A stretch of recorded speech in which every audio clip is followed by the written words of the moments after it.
प्रतापगडाच्या पायथ्याशी अफजल खानाच्या कबरीच्या बाजूने केलेलं आक्रमण, त्याचं चालू असलेलं उदात्तीकरण, हे देवाभाऊंच्या सरकारने सगळं उद्ध्वस्त करून टाकलंय.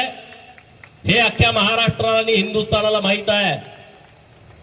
याच देवाभाऊंच्या सरकारनं देवाभाऊंच्या नेतृत्वात आणि हिंदुत्वासाठी काम करणारे आमचे सहकारी मित्र माननीय महेश दादा लांडगे यांच्या भोसरी विधानसभा मतदारसंघामध्ये 800 हेक्टरच्या वर सरकारी जमिनीमध्ये ज्या जिहाद्यांनी अतिक्रमण केलं होतं ते जमीन दोस्त करून टाकलं. ही देशातली सर्वात मोठी कारवाई आहे देशातली.